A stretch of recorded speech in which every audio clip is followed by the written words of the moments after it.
O kolostre sa čoraz častejšie hovorí ako o zázraku prírody.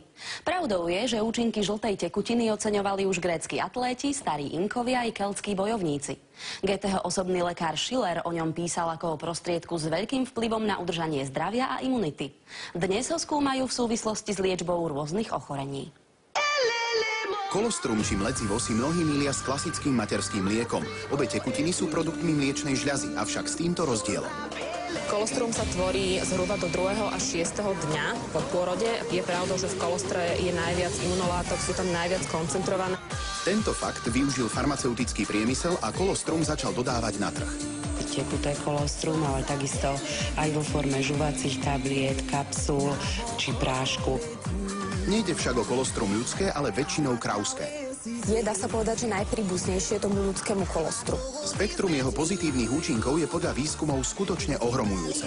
Pri nejakých infekciách, či už sú to bakteriálne, vírusové infekcie, dokonca pri hnačkách, pri alergiách, rozhodne pri regeneráciách, keď si zoberieme akékoľvek nejaké poúrazové stavy, pooperačné stavy. Dokonca máme skúsenosti, že pri takých veľkých zápaloch dutín sme u detí teda kvapkali to kolostrum do nosa. Nezanedbateľný je aj omladzovací účinok celého organizmu i pokožky. Má ho na svedomí enzym telomeráza spolu s rastovými faktormi. Čo naozaj takí tí alpskí sedliaci boli typicky to svojou dlhovekosťou a predtým to zvalovali na to, že teda čisté prostredie, že majú iný spôsob života, menej stresu, ale potom vlastne zistili, že oni naozaj to kolostrum nevylievajú, jak sa starajú o ten dobytok, ale že to naozaj pijú. Rastové faktory zároveň zabezpečujú spaľovanie podkožného tuku a súčasný rast svalovej hmoty. Preto produkt radi užívajú športovci i obézni jedinci na redukciu hmotnosti. Podľa čoho si ale kolostrum vybrať? Aj na našom trhu je napríklad veľmi veľa kolostier, ktoré sú z Nového Zélandu, z Kanady, z Ameriky a napríklad nemajú tak vysokú účinnosť u Európana, pretože samozrejme aj tie zvieratá sa tam stretávajú s úplne inými alergénmi, patogénmi. Čiže pre nás ako Európanov je najdôležitejšie si všimnúť to, že či to kolostrum je vyrábané tu v Európe. Už od 6 mesiacov ho môžu užívať dojčatá, ale v tekutej forme.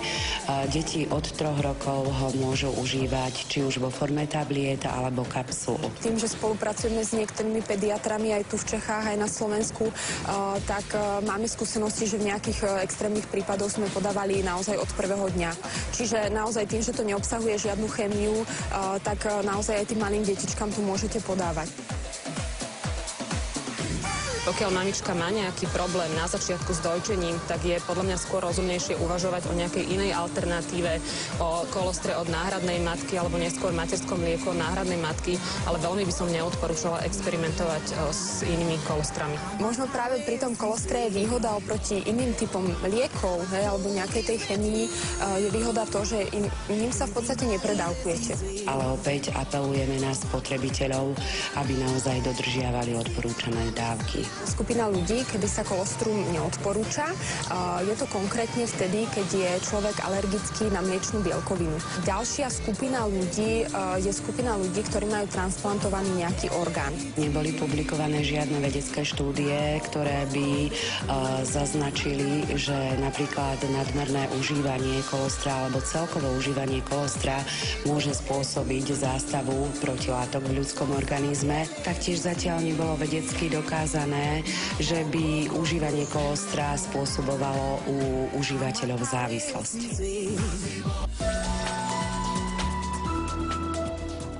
Neuveriteľných 11 rokov bojuje mladá žena so zákernou rakovinou. Napriek náročnej liečbe porodila zdravé dieťa. Hviezdne mená slávnych poznajú na celom svete. V skutočnosti sa ale mnohé celebrity volajú úplne inak.